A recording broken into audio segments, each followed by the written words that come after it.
Assalamu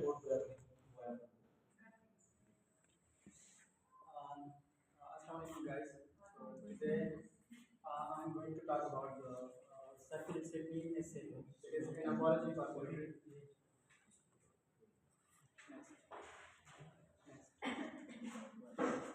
So first of all, we'll talk about the author. So Circular Safety was born in 1554 and 1586 in England. He was an English poet. So poet, you all know the person who write poetry. Currently being a minister at the Elizabethan government, soldier, and a prominent scholar of Elizabethan. He was the first critic of English literature. Real criticism began in England with self-criticism. So, actually, there are two types of criticism. Criticism actually present before him, but the real criticism means the criticism that is for reforms. Okay, there are two types of criticism. One is criticism for criticism, and one is criticism for reform.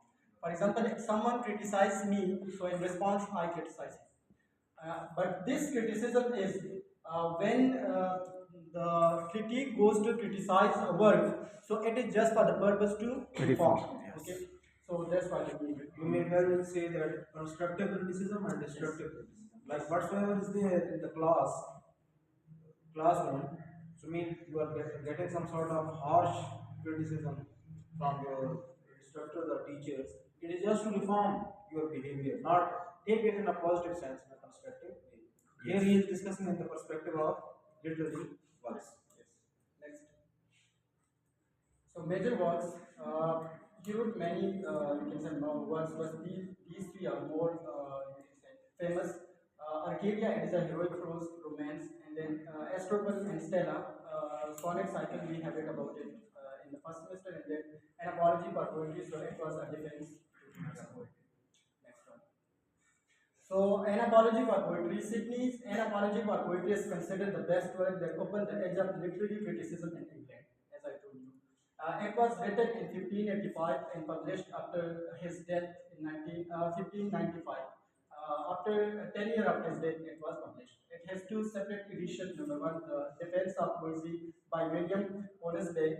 So the first edition published with the name of the Defense of Poesy, and secondly, it published with the name of An Apology for Poetry by Henry O'Neill, and it is all about the different poetry.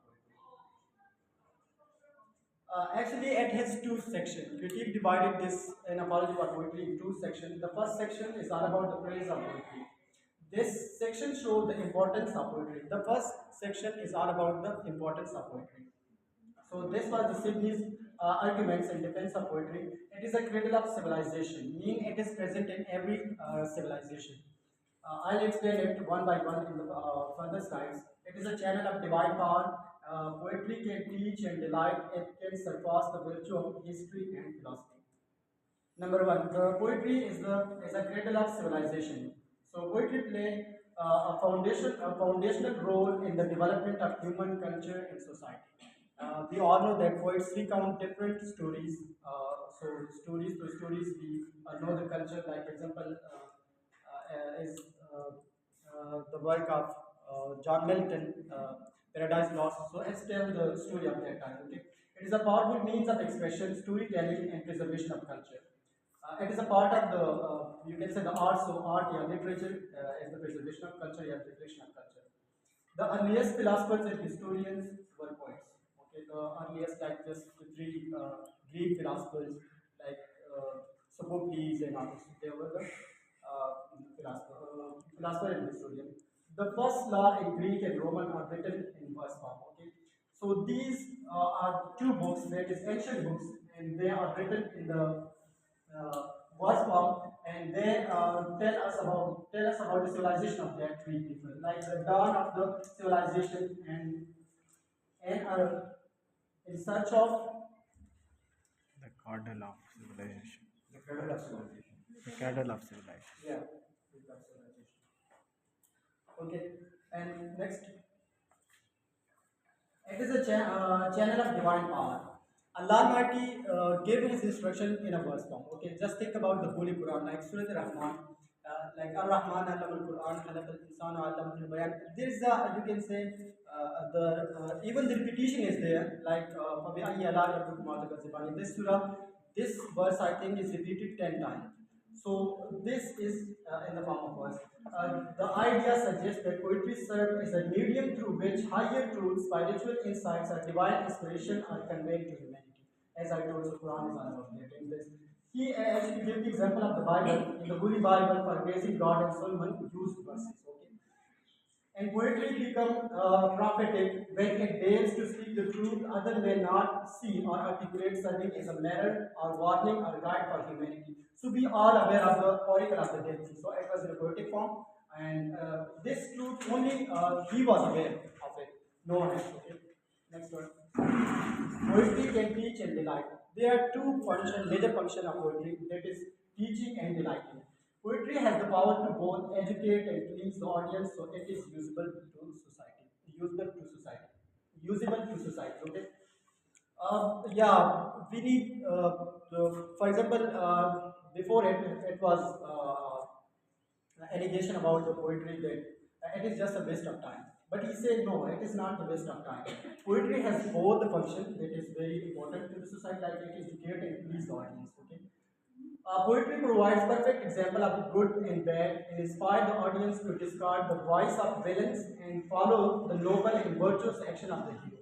For example, here just there is a stanza that tell us about the bravery of Rashid bin Has. Okay, so not about his the other pilot that was you can say the culprit. So it tells the hero's action, and they say that follow these actions. परवास है दोनों की से इल्तिज़ाम में मोमिन का निशान और है मुनाफिक का निशान और राशिद की शहादत पे है इकबाल के एक और गरगस का जहां और है शाहीन का जहां और. So it tells us the bravery of him, and it's need to follow this bravery. Similarly, the other how it can teach, like for example, there is a stanza from William Blake, poem A Poison Tree. I was angry with my friend. I told my friend my rage did end. मैं अपने दोस्त को गुस्सा था तो मैंने अपने दोस्त को बता दिया तो मेरा गुस्सा जो था वो खत्म हो गया. I was angry with my foe. I told him not my rage did grow. मैं दुश्मन पे गुस्सा हो गया मैंने दुश्मन को नहीं बताया तो गुस्सा मेरा जो है और भी बढ़ गया. It's mean it show the importance of communication. Okay, when you told someone the problem should be solved. Okay, it will be solved. And if you don't told, so we have read about the I say of revenge. So if you burn the candle in your heart of revenge, so it will obviously burn you, not your enemy. Okay. And then poetry has you can say people deliver different messages. Like when in the last week when Imran Khan was sentenced to 14 years jail in the recent case 191. So this was shared on his social media account that लश्कर भी तुम्हारा है लश्कर भी तुम्हारा है सरदार भी तुम्हारा है तुम झूठ को सच लिख दो अखबार भी तुम्हारा है खूनी मजलूम ज्यादा नहीं बहने वाला जुल्म का दौर बहुत दिन नहीं रहने वाला इन अंधेरों का जिगर चीर की नूर आएगा तुम हो फिर हम से मुसाफिर जरूर आएगा. Such a great message is there. It is all what you compare it there is a message in it. Okay, so they show the exact intentions that what they will do if they come to the power. Yeah. Next. It can surpass the history and philosophy. Okay, so history is bound to recount a particular event as it was, even if that event is debases the virtue and encourage vices. Like for example, Mr. Ten Hassan. Okay, this is Pakistani famous leader, political leader. This is his you can say nickname, Mr. Ten Hassan. Now he is the president of Zardari. So because of corruption, okay, yeah, it is you can say ये पाकिस्तान की एक दाग है, लेकिन है तो history बन चुके हैं history. Different essays are written on that, especially in Dutch. You can say schooling system there is an essay on it. Philosophy can produce concrete universal truth through examples, and philosophy just tell about the concrete things. Okay, there is no idea about things like there is no proof of God and so and philosophy. Okay, philosophy just talk about the concrete things, the things that we can touch and tangible things. Okay, and then now poetry, how the second point now. Philosophy can produce complete universal truth through examples. For example, no proof of God and so no physical proof there. Like that, if someone like for example being a Muslim, no, I didn't suggest write proof, not proof. Spelling. You need to write the proof of. yeah, PRFF. So, poetry unites universal truth of philosophy with concrete example of history. So now poetry can both the form at a time. Okay. So that's why, like for example, Subh Azadi, it is a poem written by Pakistani poets. So it tells about the history of Pakistan during the partition time. It was written during the partition. So it tells us the history as well and also delight us. Okay. So that's what it is. Poet is free to utter the particular event as to a more universal accepted story. Yeah, so he just a little bit changed just to form a story form. Okay. So Poetry. element of universality is there, like the way Yes. you are celebrating your freedom. In every continent, in every country, the way they are having the same feeling. This is an element of universality in that. It also shows that, like for example, you need sacrifices if you want freedom. Okay, so this is a universal case. Poetry perform both the functions, so that's why it is superior. Second part, second section. This part reacts against the attack made on poetry by the Puritan writer Stephen Russell. He wrote an essay, The School of Abuse. He has some charges on poetry. Now, not he has some charges about poetry, he actually criticized the whole art, okay? Like for drama and tragedies, etc. These all he criticized. But main thing is that poetry is a waste of time, poetry is the mother of life, poetry is a nurse of abuse, and Plato had banished poets from the Republic. Now we will read one by one. Poetry is a waste of time. Poetry is unforgettable. There are many better ways to spend our time. Okay? Like according to Gasser, it is distracted But if you individual. note your Pratyek note, then obviously Plato sounds appropriate in that. Yeah. Distract individual from productive and godly pursuit. He saw it as a leisure activity that consumed the valuable time without contributing to society or spiritual growth. So you know this famous personality. But here, if you just replace your Pratyek note Yeah. with your Pratyek note, so then obviously the Yeah, meaning are that- totally changed. But if the alternate is Like- not Pratyek note, Like then do Plato's stance is Like, do you not think that lota lota bum bum is not a state of time? Similarly, badu badi and ye jo komi chanda hai, isme danda hai. What is the purpose of such type? So yeah, it is the stage of time. Now Sydney's defense. so I mean it's lacking in wisdom as well as the Yes. quality of content that is also lacking. I mean there's no message in that. I mean, except from you can say that a source of amusement for you, just to entertain you. Once you His can personality is also entertaining you, and then obviously his content is. can you sing once again? Sing this. Lota Lota Babu. Sydney's defense. Poetry is the highest form of art as it teaches virtue through delight. Now it teaches virtue through delight. He gives some proofs like poetry is the teacher of all sciences. Scientific books were written in rhyme. The ancient, as I mentioned before, the Greek and Roman philosophers, scientists, and historians were poets, and they wrote their books in rhyme. Poetry teaches and moves the reader to virtue. Okay, like for example, the gospel, it is in a music form, and yeah, Be silent, don't fuss. it is a version of the Bible, and it can move the people to the virtues. At that time, because he was also a Christian, so that's why he gave the examples of. And then this ancient Greek, as I told you, the many Greek scientific books were written in rhyme like that one. Ancient Greek philosophy. Okay, so that was written in the verse form. Okay.